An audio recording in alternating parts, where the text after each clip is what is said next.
Olá pessoal, eu desejo um bom apetite a todos que estão assistindo este vídeo assim que ele saiu do forno. Pra quem vê o vídeo ao longo da hora do almoço, né, porque ele sai às 11 da manhã, é muito próximo.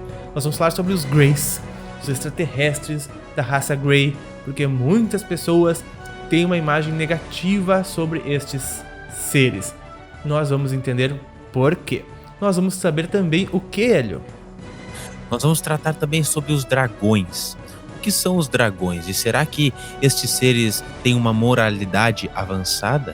Puxa, hoje o nosso Pava e Hélio Responde está de outro mundo. Sejam todos muito bem-vindos a mais um Pava e Hélio Respondem, pessoal. Deixem suas perguntas aqui embaixo para que elas sejam respondidas no Pava e Hélio Responde da quarta-feira que vem. E deem um like nas perguntas para que elas sejam mais facilmente respondidas. Muito bem, vamos começar então, né, Marmelho, com a Linda, que diz assim: eu duvido muito que Greys possam ajudar por bem, né, com tanto relato ufológico como traumas e implantes. Não creio nesta bondade. Isso porque Hélio e eu, no Pavelho Responde passado, nós mostramos o Grey, né, o reflexo que parecia muito um Grey atrás de um pilar, quando justamente estávamos falando sobre eles no vídeo, dizendo que eles são seres operacionais do planeta Terra, que auxiliam em diversos níveis, inclusive esperam o nosso chamado para servir, para auxiliar nos nossos processos, nas nossas aprendizagens e nas nossas questões. É que eles podem sim virem ao serem solicitados e que o líder deles, né, pessoal, tem o nome de chama por Clarlin, e tem até mesmo a crença de que se falar 3 vezes o nome dele, Clarlin, Clarlin, Clarlin, ele aparece. Inclusive, isso acontece mesmo, provavelmente ele esteja por aqui em sua egrégora conosco e aí contigo, porque eles são muito presentes mesmo. Mas, Hélio, por que então eles são vistos negativamente? E não é apenas a Linda, mas muitas outras pessoas têm essa percepção dos Greys, né? Que eles são seres não muito amigáveis. E nós já tratamos muitas vezes aqui no canal que não existem apenas os Greys, mas tantas outras raças extraterrestres no astral da Terra, e cada uma tem uma funcionalidade, operam em níveis distintos. E por muito tempo os Greys eles não estavam colocados para dar contato aos seres humanos, para falar diretamente com a gente, mas trabalhavam sim com algumas abduções, com algumas modificações genéticas, inclusive em nós, e estudo da nossa genética. E isso ocasionava naquelas pessoas que foram abduzidas uma sensação nada agradável para com eles. Mas na verdade eles estavam sim sempre auxiliando o nosso progresso. Acontece que essa imagem no inconsciente coletivo ela foi se passando e a imagem deles não ficou muito bem, com uma boa reputação. Mas isso não é verdade. E de tempos para cá, não muitos anos, eles já têm essa abertura de conversar mais abertamente com aqueles contatados e também com todos os outros que experienciam esses contatos até mesmo no astral, nas experiências de projeção. Pessoal, não é à toa que é muito comum ver estes seres até mesmo fazendo abduções físicas das pessoas e depois as pessoas relatarem algum tipo de coisas na pele, algum tipo assim de marquinha e tudo mais, ou realmente terem sido abduzidos por causa disso. Isso acontece muito, eu tenho certeza que com muitos que estão aqui nos assistindo, isso já aconteceu. Isso é por quê? Sabe por quê, pessoal? Porque esta raça dos Greys, eles são uma raça muito antiga do cosmos, e que eles são exímios geneticistas. Tanto em sua evolução, eles aprenderam a lidar com a genética, que eles acabaram utilizando a genética para fazer modificações no seu DNA original, para desenvolver características e habilidades neles próprios. E acabaram com isso, né, perdendo a linha original da sua essência genética, digamos assim. Então, eles perderam essa linha original e eles trabalham e precisam trabalhar para recuperar a essência genética, né? Puxa, por que eles precisam fazer isso, né? Porque assim, né, a gente é responsável por tudo aquilo que a gente faz, entendeu? Então foi uma linha de aprendizado eles desenvolverem este conhecimento genético, também é uma linha de aprendizado fazer com que eles recuperem essa genética, esse DNA. Então eles são seres híbridos, né, e que buscam a correção genética da sua espécie, que ainda habita as matérias próximas aqui a nós. Então eles também trabalham para a atualização e o melhoramento do DNA da raça humana. Eles são seres operacionais que trabalham neste ramo, nesta linha, e são responsáveis por fazerem melhorias no update de toda a humanidade. Por isso é bastante comum que as pessoas sejam contatadas ou até mesmo abduzidas fisicamente, por mais que possa até não se lembrar, ou até mesmo astralmente, por fazer alterações no corpo extrafísico, porque uma vez que as alterações são feitas no corpo extrafísico, o corpo físico reflete muitas dessas alterações. Há um tempo atrás, esta espécie conhecida como Grey veio à Terra e, de acordo com os relatórios, tinham sofrido mutações genéticas, a ponto de não serem mais capazes de se reproduzir. Então eles só podiam sobreviver da clonagem. Era conhecido como a raça dos clones. Qualquer similaridade com o cinema é pura similaridade, ou nem tanto assim.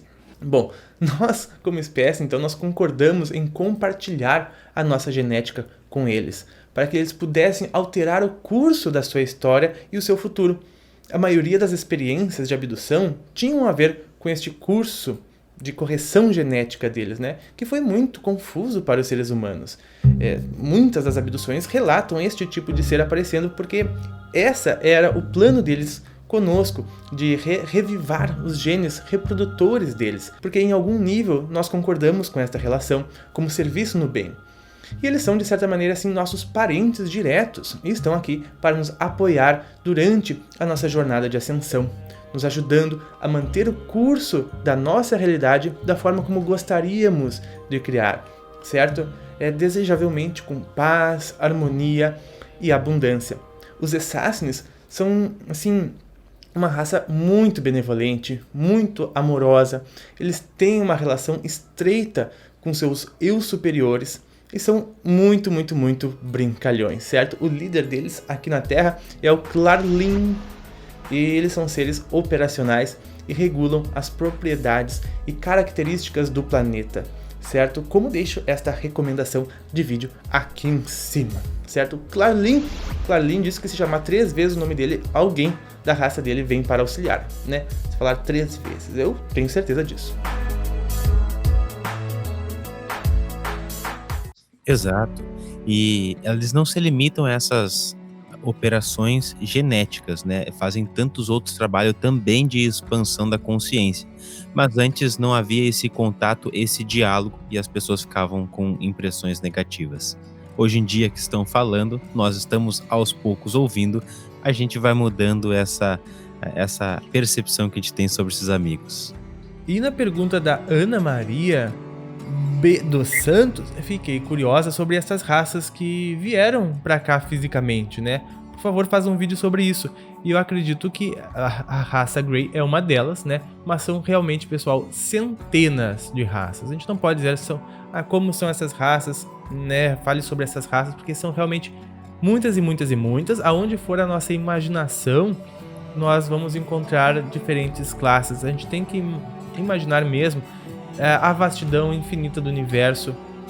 E até mesmo aqui, aos encarnados, cada povo de um país tem uma representação de alguma destas raças. Por exemplo, o povo oriental tem ligação mais com uma, o povo do ocidente com outra, os povos aqui da Terra, toda a miscigenação da Terra, indígena, enfim, tem ligação com uma raça.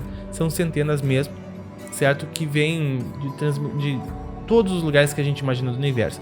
A gente pode fazer um vídeo, sim, sobre principais raças. Eu já fiz este daqui, que são as principais raças que estão apoiando a humanidade. Já podes assistir.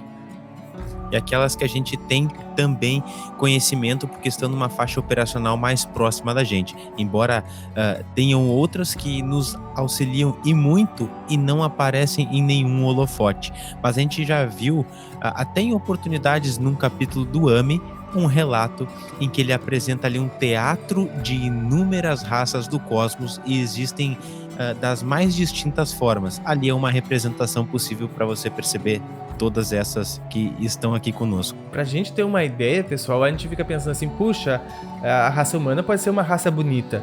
Mas depende pra quem tu pergunta, né? Porque pode ter pessoas no universo que caracterizam outras qualidades como uma coisa bonita, né? E pra nós a gente pode achar uma coisa muito feia, muito estranha e ser motivo de renome intergaláctico de beleza, né? E mais, pessoal, por exemplo, existem, vocês perguntam de genes, de formas de reprodução, né? Será que existem homem e mulher em todo o universo? Não, pessoal, isso é aqui no nosso mundo que a gente precisa lidar com as polaridades, que também são fortes, né? Mas existem muitas outras categorias de reprodução, certo? E, inclusive, a nossa é considerada bastante nojenta. E a gente fica pensando assim, puxa, a forma como o ser humano nasce, né? Eu quero me referir, é considerado bastante nojenta, porque imagina assim, né? A gente vê no universo, existe no universo seres mais avançados que nós, que se reproduzem através de ovos. E a gente pode pensar assim, puxa, mas reproduzir através de ovos? Que estranho, que nojento. E para eles é estranho e nojento a gente nascer todo ensanguentado lá, né? Existe de tudo mesmo no universo, de gêneros, de todos os tipos, de todas as características. Inclusive, tô falando muito inclusive, né? Assexuados, enfim, reprodução por ovos, inúmeras mesmo as quantidades e a diversidade. Então, o nosso universo é maravilhoso, Hélio. Não, a gente precisa expandir muito ainda os nossos paradigmas para permitir, talvez, ter acesso a essas coisas se manifestando diante de nós para mudar tantas coisas na nossa sociedade. Vamos precisar abrir a cabecinha ainda muito. E por falar nisso, Hélio, abrir a cabeça para dragões. Conte-nos sobre estes seres de curiosidade tão grande quanto eles. Bom, os dragões, eles são aparecem em muitas tradições. E se a gente for estudar a espiritualidade no geral, a gente percebe que existem aqueles senhores dragões que trabalham com uma energia não tão boa assim e que querem manter a energia num determinado padrão bem baixo. No entanto, eu quero falar do outro lado. Eu quero falar que existem sim, para Daniela Silva e para todos vocês, os dragões bons. A gente sabe que existem os seres elementais da natureza, os seres da terra, da água, do ar e do fogo. E os dragões, eles são eles são os senhores dos elementais. São aqueles que dentro da hierarquia dos seres elementais estão no ponto mais elevado, porque o dragão ele tem o domínio sobre todos os elementos, ele rege a natureza, ele pode reger o fogo, pode reger a água, pode reger o ar e também a terra. Existem muitas linhas terapêuticas, inclusive, que utilizam o arquétipo dos dragões para nos trazer grandes updates de consciência. Uma dessas linhagens, que inclusive eu já tive a oportunidade de experimentar e é algo fantástico, é a mesa radiônica dos dragões, que utiliza esse arquétipo dos seres da natureza, pegando essa representação dos anjos da natureza, que são os dragões, para nos trazer muitas percepções positivas. Que legal, pessoal! Eu espero que este vídeo tenha te trazido percepções positivas. Me trouxe e eu estou muito feliz de estar aqui, de poder responder as perguntas de vocês, que eu faço isso em agradecimento ao tamanho e carinho que eu recebo. Hélio, agradeço muito também, agradeço pelo teu carinho, pela tua participação e por nos iluminar com teu conhecimento. Muito obrigado, Pava, e agradeço também a sua companhia até esse momento do vídeo. Eu peço que você deixe aqui nos comentários a sua pergunta e também o complemento para tudo isso que a gente trouxe no vídeo de hoje. Obrigado, Hélio! E também pode dar o like nas perguntas que você gostar e no vídeo também. A gente agradece demais a sua presença, a sua participação. Nós nos vemos nos próximos. Um grande abraço e até mais!